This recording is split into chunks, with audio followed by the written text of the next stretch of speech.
진정한 예배가 숨쉬는 교회, 주님이 주인 되시는 교회, 믿음의 오늘은 십계명 시리즈 설교를 잠시 중단하고 겟세마네 동산에서의 예수님의 기도에 관한 말씀으로 함께 은혜를 나누고자 합니다.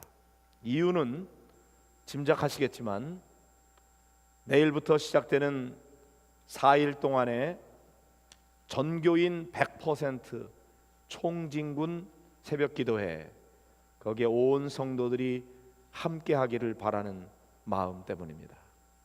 먼저 오늘 제가 말씀을 전할 때에 이 성경 본문에 나와 있는 그 문자적인 내용만 아니라 그 행간에 숨어져 있는 그런 마음과 생각들을 조금 더 상상력을 동원해서 제가 풍성하게 그렇게 말씀을 전하려고 합니다.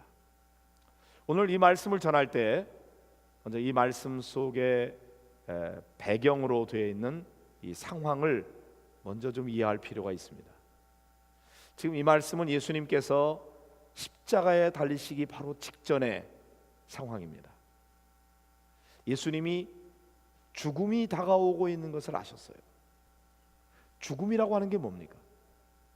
죽음이라고 하는 것은 인생에 있어서 가장 심각하고 중차대한 일입니다. 왜냐하면은 내가 이 세상에서 지금까지 관계를 맺고 있었던 모든 것들로부터 이별하는 거거든요. 사랑하는 어머니, 사랑하는 동생들, 그들과의 이별이고, 그리고 3년 동안이나 함께 제자들과 같이 있었던, 동고동락했던 그 제자들과의 이별을 고하는 일이죠. 얼마나 심각합니까? 뿐만 아니라 지금 예수님은 십자가의 고통을 앞에 놓고 있는 것입니다. 여러분 생각해 보십시오. 그 무거운 십자가를 지고 예수님이 골고다 언덕을 올라가셔야 되는데, 사실 십자가를 지기 이전에 예수님은 이미 로마의 병정들로부터 엄청난 채찍질을 당해서, 그래서 피범벅이 된 그런 몸으로 십자가를 지고 가셔야 됩니다. 예수님에게 내리쳐졌던 채찍은 그냥 단순한 노끈이 아니었다고 그럽니다.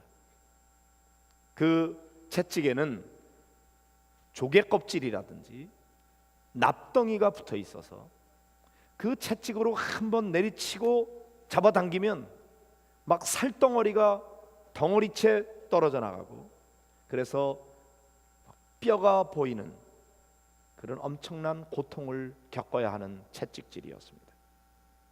그렇게 채찍에 맞고 매로 맞고 피투성이가 된 채 예수님은 그 지친 몸으로 십자가를 지고 골고다 언덕을 오르셔야 했습니다. 이미 죽을 지경이 된 기진맥진한 몸으로 십자가를 지고 가셔야 됐기 때문에 예수님은 넘어지고 또 쓰러지고 그렇게 하기를 여러 번 반복했습니다. 그때마다 예수님의 어깨에는 또 채찍이 내려쳐졌습니다. 도무지 이 사람이 이 십자가를 지고 올라갈 수 없다고 판단했던 병정은 구레네 시몬이라고 하는 아주 건장한 사람을 대신 예수님의 십자가를 지고 오르게 했죠. 그렇게 오른 골고다 언덕에 십자가 위에서 예수님은 손과 발에 대못이 박히게 됩니다. 그 고통이 얼마나 컸을지 여러분 상상이나 되십니까? 머리에는 가시관을 쓰심으로 가시에 찔리는 아픔과 함께 피가 머리끝부터 흘러내리고, 그리고 수많은 군중들 앞에서 옷 벗김을 당하는 부끄러움과 수치를 겪어야 했습니다. 많은 사람들이 쳐다보는 가운데 십자가에 못 박힌 예수님, 허리에 깊은 창으로 찔러버림으로 말미암아 피가 쏟아져 내립니다. 마치 본물이 터져 내리는 것처럼 온몸의 모든 피가 쏟아져 내려오게 됩니다. 그 고통이 얼마나 끔찍하며 동시에 사람들이 손가락질하고 조롱하고 비난하고 희롱하고 모욕하는 것, 그것은 하나님의 아들로서 감당하기에는 너무나 벅찬 완전 불명예스러운 일이었습니다. 말로 다 할 수 없는 육체적인 고통과 함께 사람들로부터 비난받고 조롱받고 모욕받는 정신적인 고통, 게다가 하나님에게서마저 버림받은 것 같은 영적인 고통, 이런 종합적인 고통을 함께 감내해내야 하는 것이 예수님의 십자가였습니다. 예수님은 그 십자가가 지금 당신 앞에 다가오고 있는 것을 알고 계셨습니다.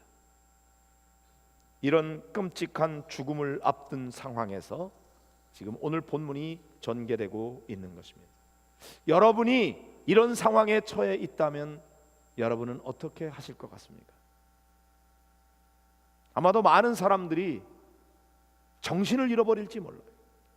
절망하고 좌절하고 너무 두렵고 떨리고 불안하고 초조해서 아무 일도 할 수가 없었을 거예요.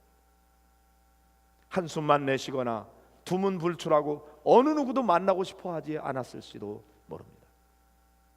예수님은 이 연약한 몸을 가진 인간으로서 지금 이런 상황 속에서 당신이 무엇을 할 수가 있겠어요? 그때 예수님이 선택한 일은 무엇이었을까요? 오늘 마가복음 14장 32절의 말씀을 보겠습니다. 시작. 그들이 겟세마네라 하는 곳에 이르매 예수께서 제자들에게 이르시되 내가 기도할 동안에 너희는 여기 앉아 있으라 하시고. 자, 지금 예수님께서 이 끔찍한 상황이 다가오는 이때에 예수님은 제자들과 함께 겟세마네 동산에 있기를 원하셨습니다. 마지막 순간까지 제자들이 곁에 있기를 원하셨어요. 여러분은 여러분의 인생의 마지막 순간 누구와 함께 있기를 원하십니까? 여러분이 혼자 있기를 원하십니까? 누군가 곁에 있기를 원하십니까? 누가 곁에 있기를 원하십니까? 그 누군가가 여러분 곁에 있어줄 사람이 있습니까? 예수님은 기도하러 가셨어요. 이 마지막 순간 예수님이 선택한 일은 기도였습니다.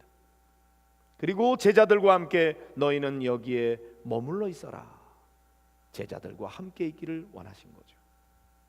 그 다음에 어떻게 하십니까? 33절 34절을 봅니다. 시작. 베드로와 야고보와 요한을 데리고 가실새 심히 놀라시며 슬퍼하사 말씀하시되 내 마음이 심히 고민하여 죽게 되었으니 너희는 여기 머물러 깨어 있으라 하시고 그랬어요. 예수님의 12 제자 가운데서 이미 한 제자 가룟 유다는 예수님을 배반하고 떠나버렸고 나머지 제자들을 그들을 데리고 겟세마네 동산에 가셔서 너희는 여기에 머물러 있어라, 여기 앉아 있어라. 그리고는 특별히 사랑하는 제자, 애제자라고 불려지는 베드로, 야고보, 요한 이 세 제자를 데리고 조금 더 나아가셔서 예수님이 말씀하시는데 예수님의 그 상황을 어떻게 묘사하고 있습니까? 심히 고민하여 죽게 되었다. 세번역 성경에는 뭐라고 되어 있냐면은 예수님이 두려워하며 괴로워하셨다, 그렇게 묘사되어 있습니다. 내 마음이 심히 고민하여 죽게 됐다. 너는 여기 머물러 깨어 있어라. 아까 다른 제자들에게는 너희는 여기에 앉아 있어라 그렇게 하셨고 이 세 제자에게는 깨어 있어라 조금 다르게 표현하십니다. 앉아 있으라고 하는 것은 어디 떠나지 말고 너희가 내 곁에 있어 달라 그런 부탁의 말씀인 것 같고 깨어 있으라고 하는 말은 깨어서 기도하라고 하는 부탁이었어요. 예수님이 심정을 토로하시죠. 내 마음이 심히 고민하여 죽게 되었다. 나 너무나 괴롭다. 나 너무나 두려워. 내가 지금 죽을 지경이야. 여러분, 지금 그 제자들이 누구죠? 거기에 예수님 앞에 있는 제자 중에는 베드로가 있어요. 베드로는 예수님을 뭐라고 인정했습니까? 주님은 그리스도이십니다. 살아계신 하나님의 아들이십니다. 이렇게 고백했던 베드로였어요. 그런 베드로 앞에서 예수님이 나 너무 두렵다. 나 너무 떨린다. 나 너무 괴로워. 나 죽을 지경이야. 날 위해서 좀 기도 좀 해줄래? 이렇게 나약한 모습을 보인다고 하는 것은 예수님에게는 엄청난 자존심이 상하는 일일지도 모릅니다. 그 나약한 모습을 보이고 싶지 않았을지도 모릅니다. 그러나 예수님은 그 베드로에게 숨기지 않으십니다. 베드로야, 나 너무 괴로워. 나 두려워. 나 겁난다. 날 위해서 좀 기도해 줄래?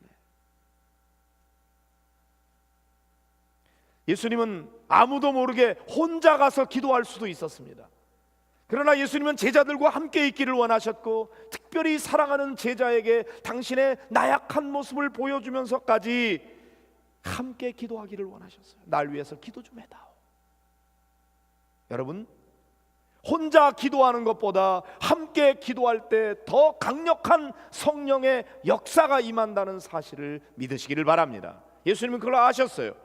누구나 혼자는 연약해요. 그러나 함께 할 때 더 강력한 역사가 일어날 수가 있는 거예요. 그래서 공동체가 필요한 것이죠. 여러분에게 묻고 싶어요. 여러분이 죽을 지경이 되고, 여러분이 너무나 나약하고 너무나 괴롭고 두려워할 때 누구에게 기도해 달라고 부탁할 사람이 있습니까? 여러분을 위해서 정말 기도의 동역자가 있으십니까? 결정적인 순간에 나의 연약함을 보여주면서 날 위해 기도 좀 해다오. 이럴 수 있는 기도의 동역자 말입니다. 예수님이 제자들에게 그렇게 하고 계셔요. 그 다음에 어떻게 하십니까? 35절 36절입니다. 같이 보실까요? 조금 나아가사 땅에 엎드려 될 수 있는 대로 이때가 자기에게서 지나가기를 구하며 이르시되 아빠 아버지여, 아버지께는 모든 것이 가능하오니 이 잔을 내게서 옮기시옵소서. 그러나 나의 원대로 마시옵고 아버지의 원대로 하옵소서 하시고, 예수님은 제자들에게서 조금 더 나아가셔서 땅에 엎드렸다 그랬습니다. 완전히 하나님 앞에 굴복하며 항복하며 간절한 마음으로 아버지, 나 좀 불쌍히 여겨주십시오. 나는 어떻게 해야 될지 모르겠습니다. 어쩌면 좋습니까? 나 좀 도와주세요. 그런 마음으로 아빠 아버지, 아빠라고 불렀어요. 친근감의 표현이죠. 아버지는 모든 거 다 할 수 있지 않습니까? 아버지는 전능하신 분이 아니십니까? 믿음의 고백을 했어요. 그리고는 이 잔을 내게서 옮기시옵소서. 나 십자가 안 지고 싶어요. 나 너무나 두려워요. 하나님, 나 너무나 겁나요. 하나님, 나 너무나 괴로워요. 나를 여기서 건져주십시오.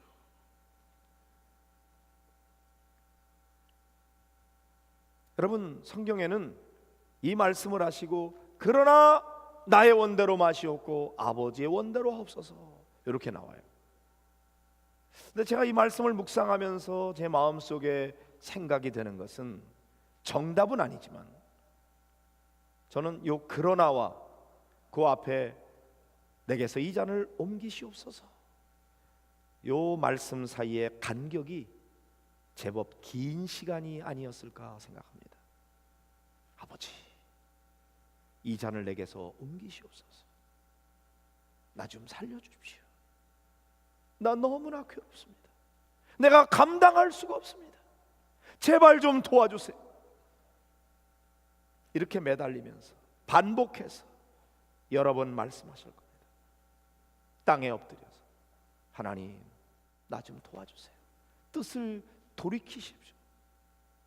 한참을 흐느껴 엎드려 있었을지 모릅니다. 야곱이 야복 강가에서 천사와 씨름하면서 매달렸던 것처럼 1시간 동안 예수님은 살려달라고, 나 좀 구해달라고, 나 죽고 싶지 않다고, 십자가 안 지게 해달라고 몸부림을 치며 기도했을 겁니다. 그러다가 그렇게 엎드려 있다가 그럼에도 불구하고 아버지의 뜻이라면 나의 원대로 마시옵고 아버지의 원대로 하옵소서, 이렇게 항복하는 기도를 드렸을 것이다, 그런 생각이 들어요. 내가 원하는 것은 십자가를 피하는 것이지만, 그러나 내가 십자가를 짐으로써 온 인류를 구원하는 아버지의 뜻을 이루기를 원하신다면 아버지, 제가 그렇게 하겠습니다, 이렇게 받아들이는 거죠. 여러분, 이 예수님의 기도가 얼마나 간절한 기도였는지 누가복음 22장 44절에는 땀이 땅에 떨어지는 핏방울같이 되더라, 이렇게 기록되어 있습니다. 예수님의 기도는 감상적인 기도가 아니었어요. 그냥 이루어지면 감사하고 안 하면 그만인 그런 스쳐 지나가는 그런 기도가 아니었습니다. 예수님의 기도는 땀을 흘리는 기도였고 전심을 기울여서 간절한 마음으로 기도하는 그런 기도였습니다. 피를 토하는 기도였습니다. 예수님의 이 간절한 기도를 드리는 동안 하나님께서 예수님에게 새 힘을 불어넣어 주셨을 겁니다. 성경 본문에는 안 나와요. 그러나 하나님께서 내가 너와 함께하마, 내가 너를 도와주마, 두려워하지 마, 내가 감당할 수 있을 거야, 내가 도와줄게, 힘을 내거라. 여러분, 이런 기도 내용이, 이런 응답의 내용이 기록되어 있지는 않지만 할 수만 있으면 내게서 이 잔을 옮기시옵소서, 이렇게 기도하던 예수님이 왜 갑자기 그러나 나의 원대로 마시고 아버지의 원대로 하옵소서 이렇게 기도할 수 있었냐? 그것은 분명히 하나님의 응답이 있었기 때문이라고 저는 그렇게 믿습니다. 이 기도는 한 번으로 끝나지 않았어요. 예수님은 3번이나 반복해서 동일한 기도를 드렸어요. 나 좀 살려주세요, 할 수만 있으면 이 잔을 내게서 옮기시옵소서, 애걸복걸하며 하나님 앞에 매달리고 또 매달리고 살려달라고 부르짖었습니다. 여러분, 똑같은 기도 반복하는 것이 중원부원하는 기도입니까? 한 번만 기도하고 말아야 되는 것입니까? 안 그렇습니다. 간절한 마음, 살려달라고 하나님 앞에 매달리고 또 매달리고 또 매달렸습니다. 반복해서 재차 3차 3번에 걸쳐서 그렇게 동일한 말씀으로 기도하셨다고 그랬어요. 그리고는 담대하게 아버지의 뜻에 순종하기로 결단하는 거죠. 제자들은 어떻게 했습니까? 37절 38절의 말씀입니다. 같이 보실까요? 돌아오사 제자들이 자는 것을 보시고 베드로에게 말씀하시되 시몬아, 자느냐? 내가 1시간도 깨어 있을 수 없더냐? 시험에 들지 않게 깨어 있어 기도하라. 마음에는 원이로되 육신이 약하도다 하시고 그랬죠. 제자들은 기도해야 될 시간에 잠들어 있었습니다. 왜요? 40절에 보니까 그들의 눈이 피곤함일러라. 너무나 피곤해서 잠이 들었어요. 그럴 수 있습니다. 그러나 여러분, 왜 예수님은 피곤한데 잠이 안 드셨을까요? 예수님은 아무리 피곤하지만 지금 상황이 잠들 수 있는 상황이 아니에요. 죽고 사는 문제예요.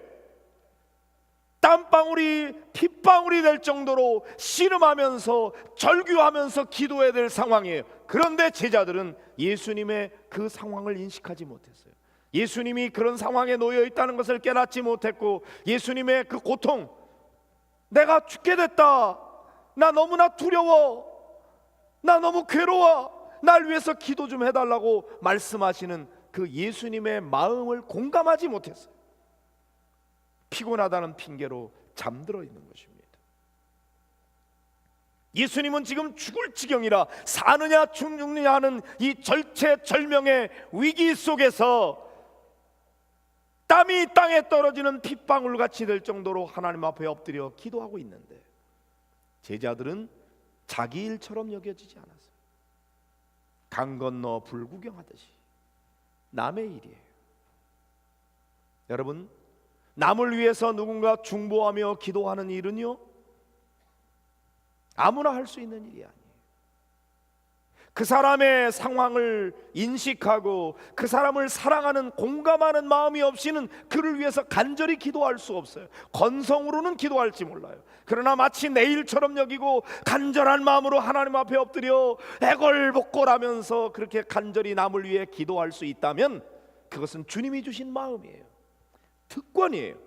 중보기도는 아무나 하는 게 아니라 영이 살아있는 사람만이 할 수 있는 축복인 것입니다.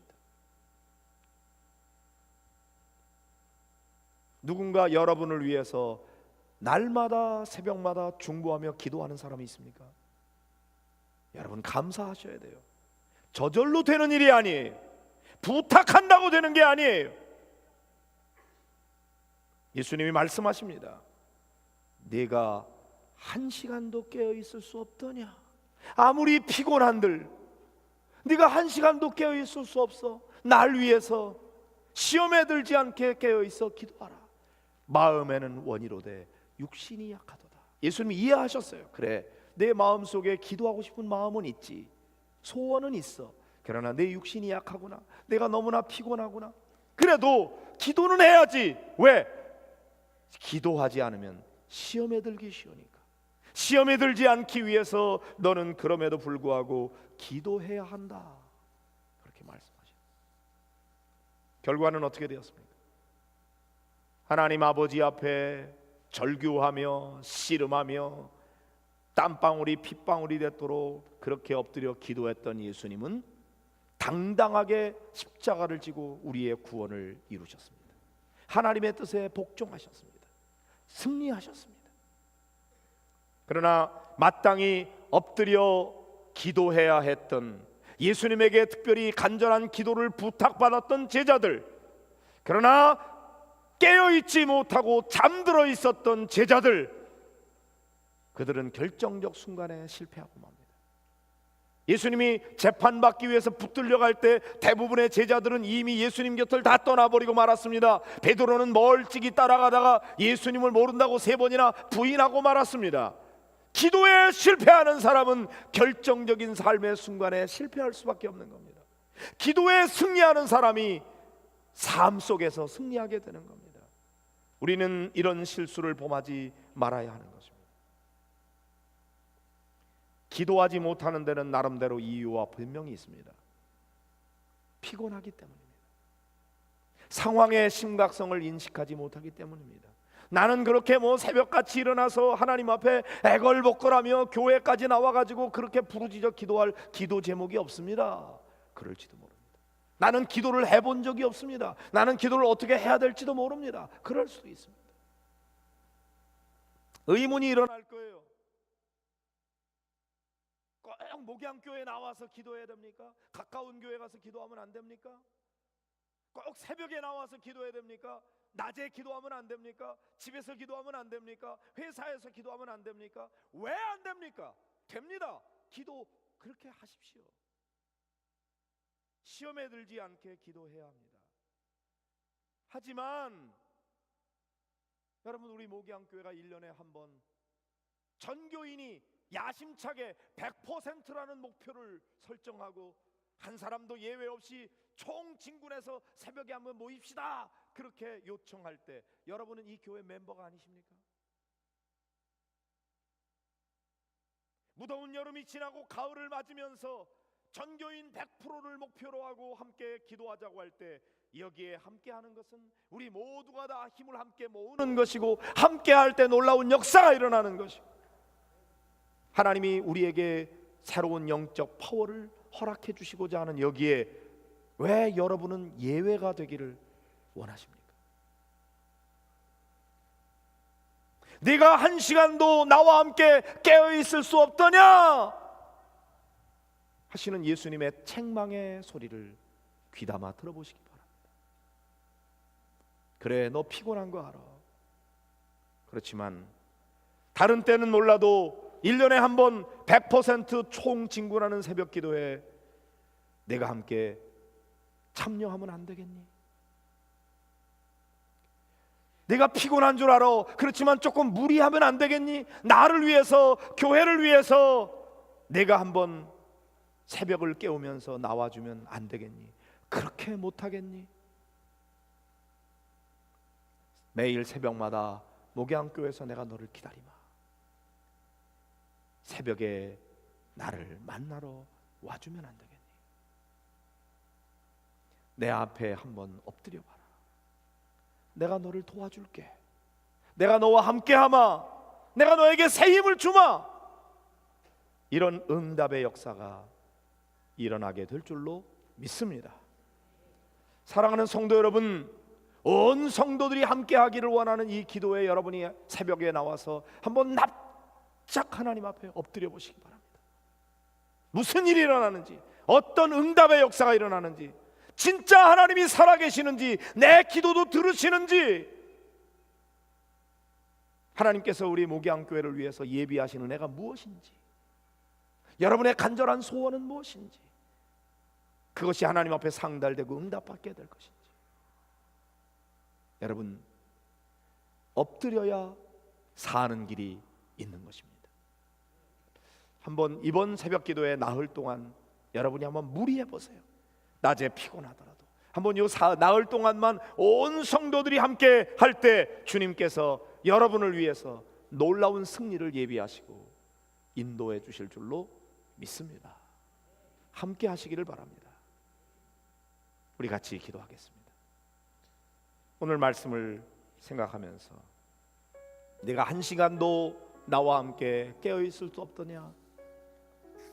책망하시는 주님의 음성이 혹시 우리에게 들려지고 있는 건 아닌지, 너 그렇게 기도하는 게 힘드니? 내가 너를 만나고 싶은데 나를 위해서 언제 엎드려 봤니?